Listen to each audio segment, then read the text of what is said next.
Happy birthday, Relief Society! Hey! Happy birthday, Relief Society. I feel like there's probably something else in there.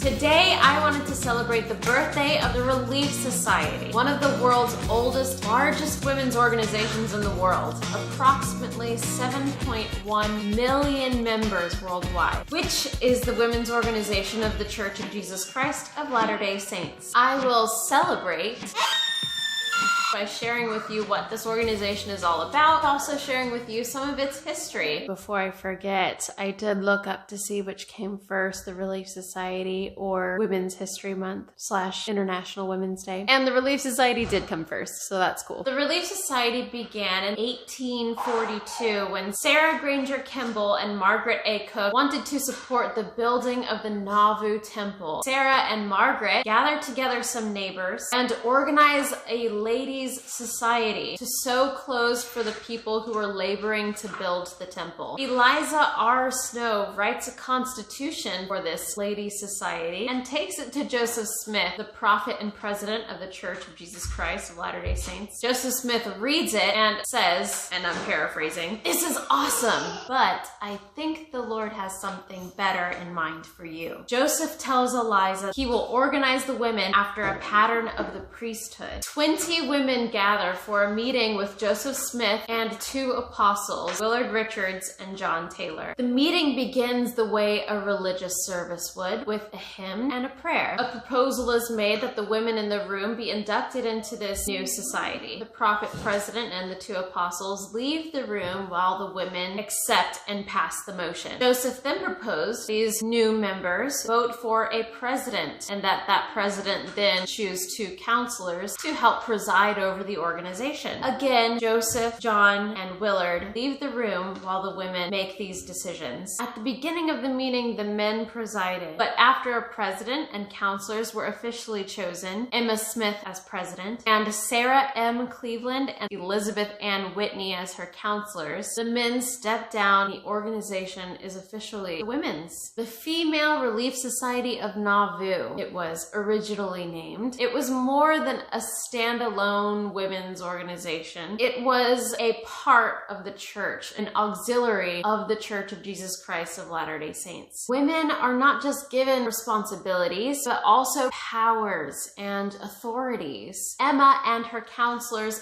Sarah and Elizabeth, were ordained to those positions, ordained in the same way that men were ordained to their positions as elders, priests, teachers, deacons. This is a really big deal. At this point in history, women are not really ordained, associated at all with priesthood. Eliza R. Snow was chosen as secretary for the Relief Society. Her notes provide interesting insights. Remember, Eliza was the one who originally wrote up the Ladies' Society Constitution and gave it to Joseph to read. It was to Eliza that Joseph said the Lord had something better in mind. The prophet president Joseph Smith would visit the Relief Society often to preach and to teach. Eliza notes frequent parallels that he makes between male priesthood quorums and the Female Relief Society. At the society's 3rd meeting, Joseph promised to make of this society a kingdom of priests, as in Enoch's day, as in Paul's day. A practice of healing by the laying on of hands was a common thing at this time during the church and dates back to the ancient church. However, some people felt as though women were overstepping their authority by healing in this way. About a month and a half after the Relief Society is organized, Joseph addresses the society with a response to those concerns. He alludes to a promise given in the New Testament that spiritual gifts would attend the faithful, whether male or female. He asked the sisters if they could not see by this sweeping stroke that wherein they are ordained. He says, if the sisters should have faith to heal the sick, let all hold their tongues and let everything roll on. He adds the keys of the kingdom are about to be given to them, as well as to the elders being the men's organization in the church, the men's quorum. To Latter-day Saints, this is a big deal. Keys mean power power and authority from God. Joseph emphasized the authority of women leaders by saying, this society is to get instruction through the order which God has established, through the medium of those appointed to lead, and I now turn the key to you in the name of God, and this society shall rejoice, and knowledge and intelligence shall flow down from this time. The Relief Society is not just a club for women, but a formal ecclesiastical organization, a completely new concept in 1842. I believe the concept is still not fully recognized and understood by members of the church today, by members of the Relief Society today. We as women are ordained. We are given authority to preach and teach, prophesy, receive revelation. We can heal. We can lead. I personally feel empowered by the Church of Jesus Christ of Latter-day Saints. I feel empowered by the Relief Society. And in honor of Women's History Month, I'd also like to add, it was members and leaders of the Relief Society who were some of the strongest voices fighting for women's suffrage. And they were among the first to win the vote. These suffragists, myself, and many other women all over the world, an endless diversity of culture, race, education, profession, economical circumstance. Women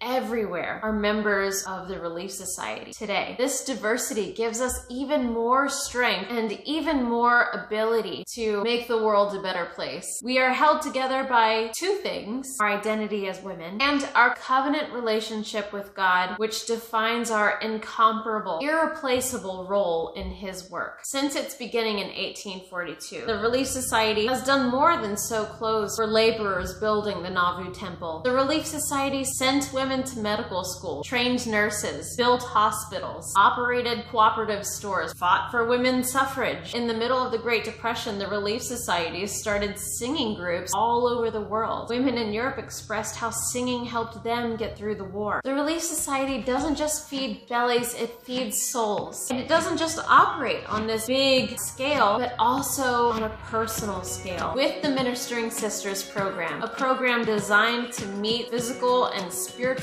needs of individual members in every circumstance. It truly is an amazing organization. So happy birthday, Relief Society. You really do make the world a better place. I hope you enjoyed this video and that you learned something new. I'll see you next week. Don't forget the thumbs up if you liked the video, and subscribe if you want to see more. And as always, thanks for